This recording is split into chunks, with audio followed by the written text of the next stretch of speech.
Oke, kali ini saya mau menerangkan untuk pemakaian grease pada CVT. Untuk puli yang primer, ini saya kasih grease di sini. Ini ya, secukupnya aja, jangan terlalu banyak. Nanti bisa meluber ke sini, nanti bisa terjadi slip. Ini dalamnya sudah dikasih tadi. Ini kan, nah ini kan maju mundur begini. Nah ini yang bergesekan. Ini seal ini harus dalam keadaan yang bagus, karena kalau sealnya jelek juga bisa bocor juga. Ini salah satunya. Terus yang dipakein grease tuh ini, permukaan ini pakein grease. Ini sliding shape. Terus ini set sekunderinya juga dalamnya pakai grease. Nanti kita sambil pasang. Tidak lupa ini di sini kan ada bearing di dalam. Ada bearing. Nah, ini juga pakai grease. Ini bisa pakai grease, tapi jangan terlalu banyak supaya melumasi aja. Ini cara pemasangannya begini. Ini. Seperti ini. Ini ada 3 buah lubang pin. Nah, nanti kita kasih grease di sini. Sebelumnya, nah ini namanya pin guide. Ini ada 3. Aduh, sebentar. Ini kalau yang udah jelek biasanya permukaan atasnya udah aus, terus diameternya udah berkurang. Terus ketika dimasukin ke lubang sini oblak, terjadi jadi jalannya tuh nggak bener. Ini kan begini. Nih waktu putaran tinggi itu begini. Begini. Ini kalau nggak ada grease ini nggak ada pelumas. Nah seperti ini. Nah sekarang kita pasang pinnya. Ini pinnya.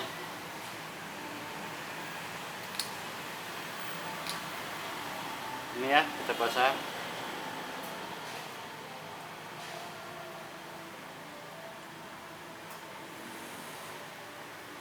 Satu, ini ada 3.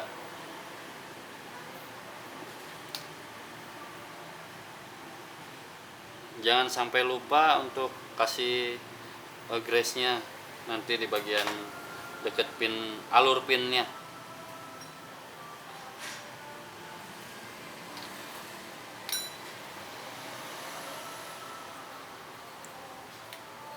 Cukup segini aja, jangan terlalu banyak.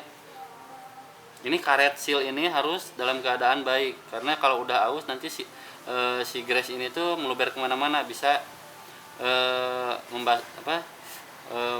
pulinya bisa licin, nanti terjadi slip. Ini segini aja masuk, jangan terlalu sampai banyak banget karena bisa meluber. Jadi secukupnya aja. Ini kebetulan saya pakai yang punya Honda pelumasnya, karena memang tidak usah beli 2. Kalau Yamaha ada 2 grease-nya, yang primer sama sekunder. Kalau yang miliknya Honda 1, karena bagian depannya itu cuma bagian belakang aja kalau untuk Honda.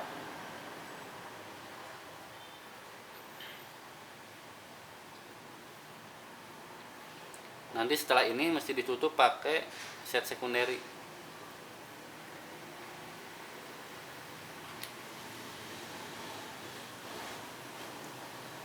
Nah, seperti ini.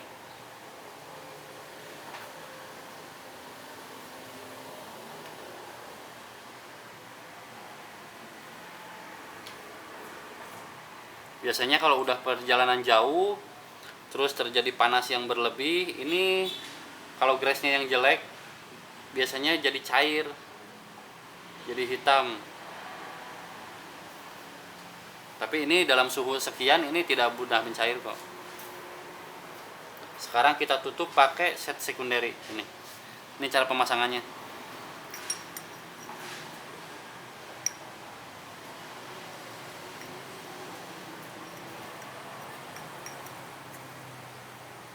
Nah, seperti ini ya.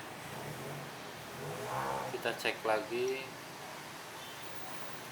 Kalau yang sealnya yang masih bagus ini masuknya harus seret, harus agak susah masuknya. Nah ini kan agak susah tuh masuknya, bentar harus di bawah pokoknya.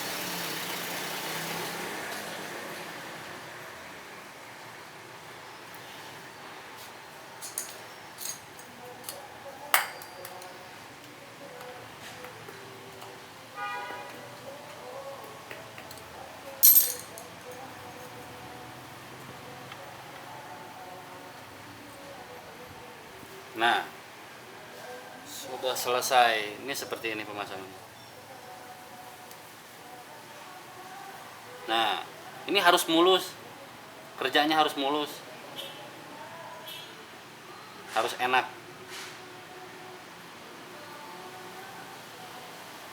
Sekarang kita pasang dulu sama otomatisnya. Ini adalah kopling sentrifugal. Ini pernya macam-macam. Kalau untuk bukanya pengen cepat, pengen langsung sedikit gas aja bisa langsung jalan, itu pakai yang 800 rpm. Kalau yang 1000 itu sedang. Biasanya yang 1500 itu lebih berat. Tapi akselerasi awalnya harus gede dulu gasnya baru bisa meluncur. Biasanya saya pakai yang 1000. Ini saya sengaja kasih alur biar lebih mencengkram ke mangkok koplingnya. Ini bisa dibersihin pakai hamplas yang paling halus. Permukaan ini harus yang halus hamplasnya, jangan sampai salah beli. 0,5 lah, yang paling terhalus pokoknya.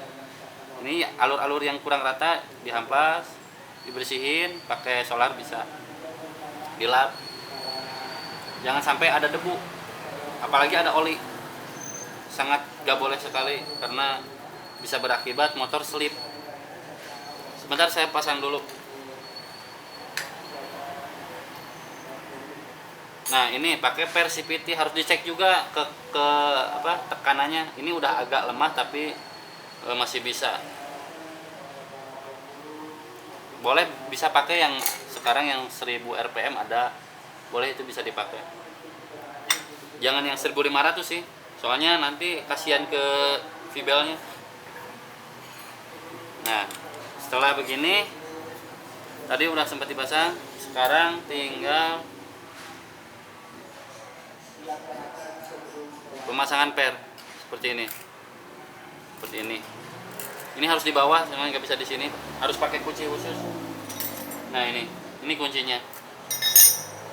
Jadi pemasangannya kayak gini.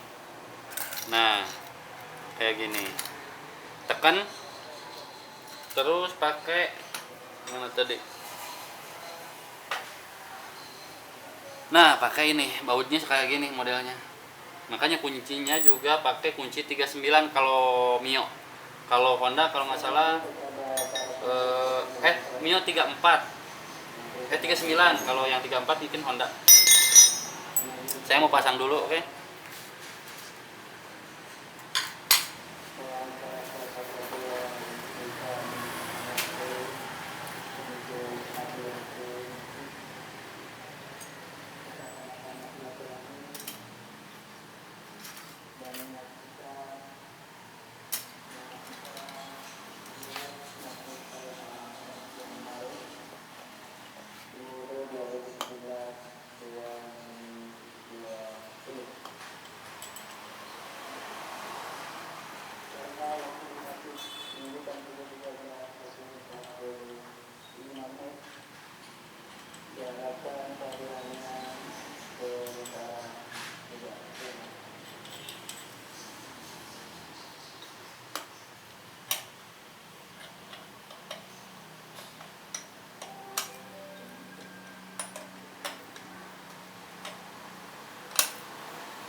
Nah, sekarang sudah dipasang. Tinggal kita masukin sini. Ini dikasih template dulu sedikit, pakai gres aja. Di sini tuh ada lahar, ini gigi rasio sebenarnya di dalamnya, gearbox ini teh. Terus kalau ininya udah oblak, itu ada perlu diganti biasanya lahar yang di sebelah sini. Biasanya pas diputer bantu bunyi krosok begitu. Biasanya motornya yang selalu bawa beban berat, terus jarang ganti ini oli gardan.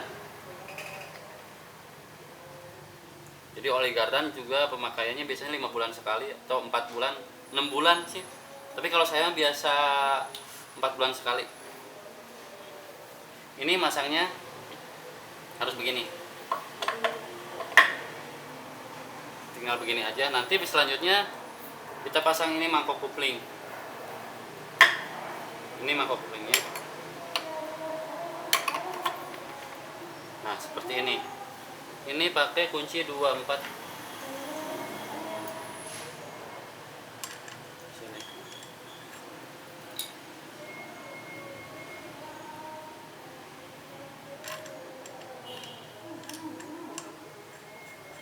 Ini harusnya pakai tracker, cuma saya berhubung tidak ada tracker, jadi bisa diakalin kunci pakai rem aja.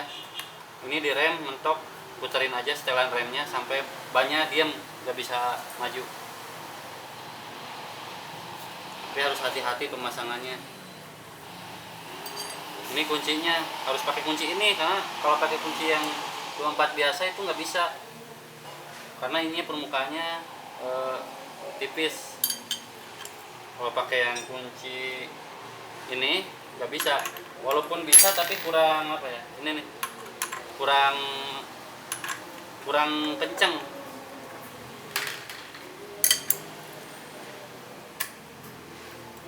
Nah, seperti ini.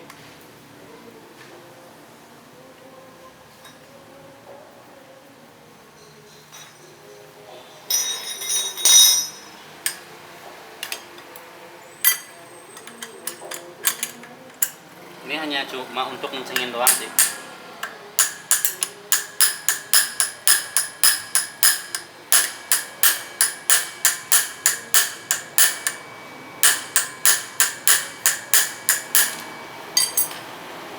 Sip. Udah kayak gitu aja, jangan terlalu kencang juga karena harus pakai perasaan, takut patah gitu kan. Kalau nggak patah ya nanti pas mau bukanya lagi lebih susah lagi. Karena ini kalau udah panas, maksudnya kalau lagi jalan dia ngencengin sendiri. Karena ini kan berlawanan tuh. Kalau ini kan isyarat dengan jarum jam ngencengin. Kalau ini kan muternya ke sana. Kayak gitu. Terus sebelum kita pasang puli yang depan, harus dipasang V-belnya dulu. Ini jangan boleh kebalik. Maksudnya, nah ini kan ada tanda panahnya tuh ke depan. Berarti posisinya begini. Dan harus seperti ini, nggak boleh begini. Dibiasain seperti itu gitu. Walaupun memang kebalik bisa aja sih, cuma takutnya selip. Dan harus beli yang original. Sebelumnya kita harus pasang dulu sebelah sini. Ini tadi yang udah dikasih gres, kita pasang rulernya dulu. Nah, ini rulernya pakai BRT. Ini 9 gram. Ini masangnya kayak gini. 1 2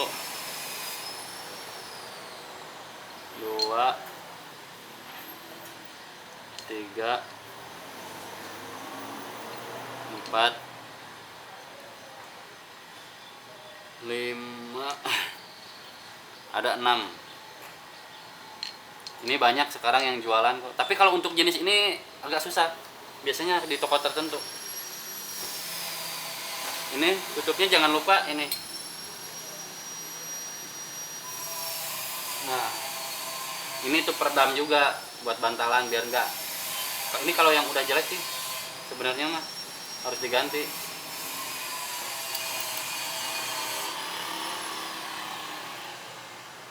Ini masangnya kayak gini. Nah seperti ini, tinggal ditutup di sini, tutupnya, tutup rumah roller.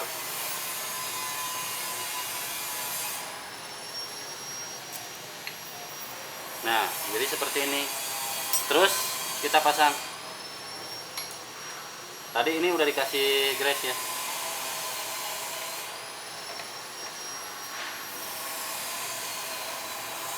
Dorong sampai mentok. Nah biar rollernya nggak acak-acakan.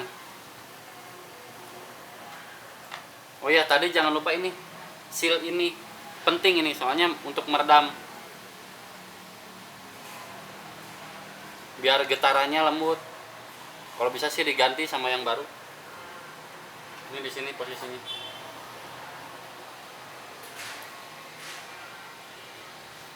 Ini bosnya. Terus jangan lupa ring ini nggak boleh ketinggalan. Ini syarat yang harus tidak boleh dilewatkan. Jangan sampai lupa. Nanti nggak benar bukaan pulinya.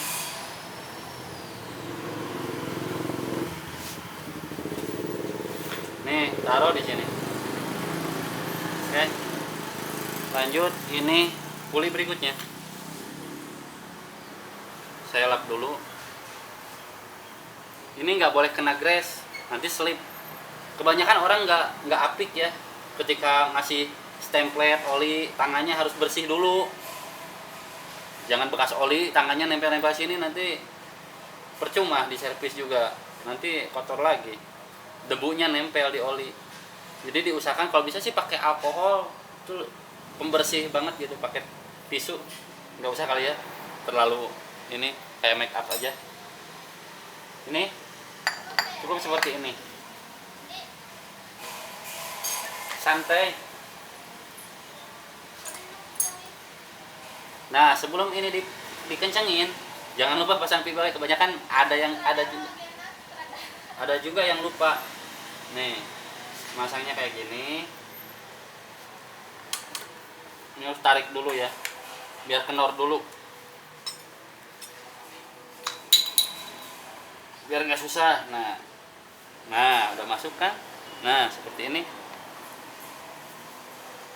tinggal masuk tinggal pilih yang ini.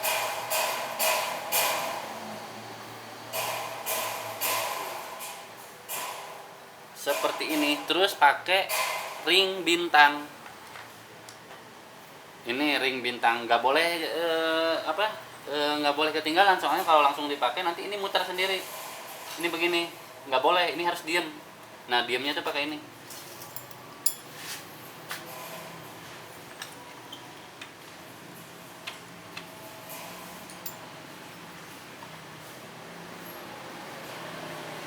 Terus ada ringnya, jangan lupa. Nah ini pakai ring ini emang agak repot juga ya kalau masangin yang di depan ini, soalnya banyak sekali yang harus maaf, ini nih, ini selahan motor tuh nyangkut di sini. Makanya ya kalau ininya udah habis mending diganti. Kalau di selah biasanya ada nggak balik lagi gitu, atau enggak nyangkut di tengah-tengah. Nah ini akibat ini yang udah harus diganti.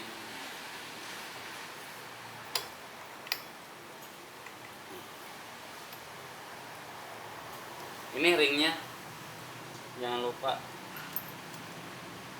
Terus bautnya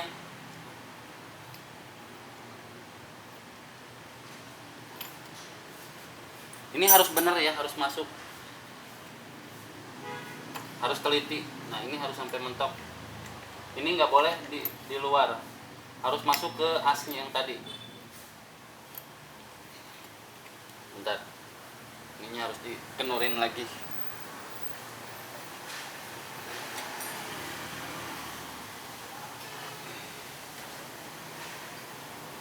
Nah ini harus dalam keadaan kendor biar ini bisa masuk semua. Nah ini udah diem kan, gigi yang selahannya itu udah bener nih, tinggal kita kencengin. Ini kan nggak pakai tracker, jadi tekniknya begini. Tadi mur yang di tengah ini nih yang panjang. Kalau tadi kita ganjal seperti ini, sekarang berlawanan kan mau ngencengin. Cari gigi yang paling panjang. Bentar.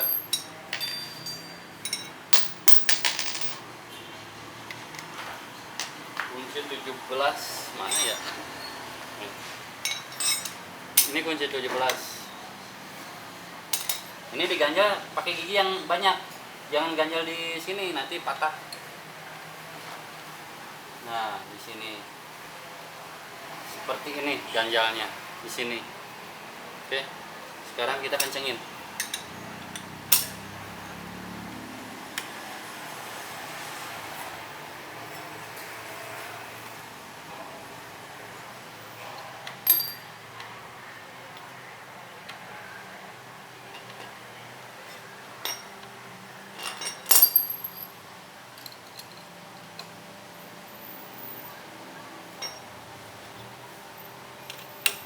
Pakai perasaan juga ngencenginnya, karena bisa terjadi selek juga kalau bautnya udah jelek.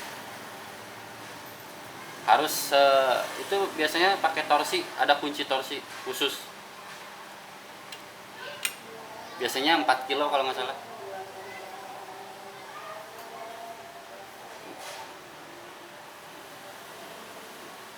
Nah, ini udah cukup.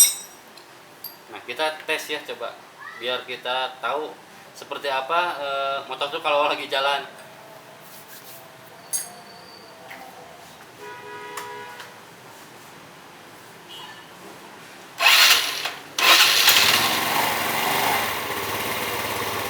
Nah, ini masih RPM di bawah 800. Kalau RPM-nya udah 800 ke atas, nah ini akan mangkok kampas kupling akan mekar dan menyentuh permukaan mangkok kupling. Jadi ngikut. Sebentar, lupa saya. Tadi kan di rem.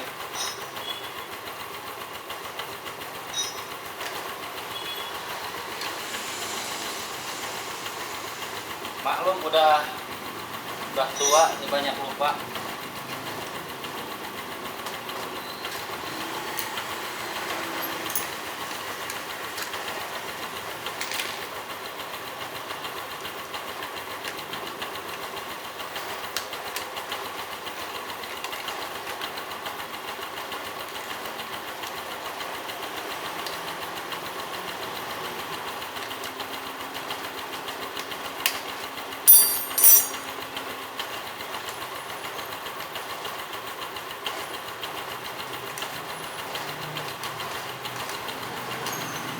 Nah, sekarang saya udah kendorin.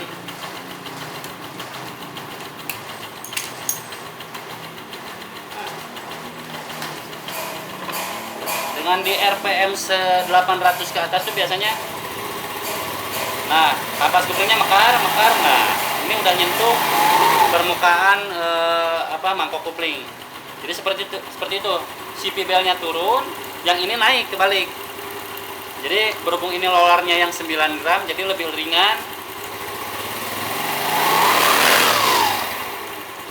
Nah, kalau ada bunyi tik tik tik tik itu memang khasnya seperti itu Carolet Racing.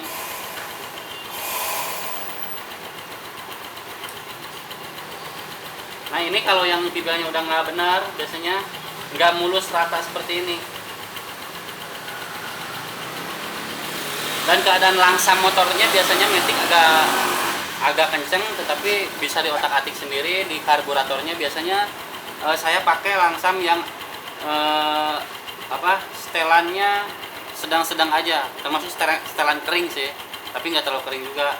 Biasanya saya kasih permukaan baut anginnya tuh biasanya 2, kalau nggak 2 lebih sedikit atau 2,5, tergantung, tapi harus dalam keadaan saringannya bersih. Kalau kotor mah percuma saya nyetingin karburator. Terus vakumnya harus dalam keadaan normal, itu yang terutama. Setelah ini kita rangkai cuma pasang ini doang, tutup CVT, terus kasih baut-baut semuanya, udah selesai. Oke, sekian. Nanti kita jumpa lagi dibikin tutorialnya. Saya nanti rencana mau buka karburator. Oke.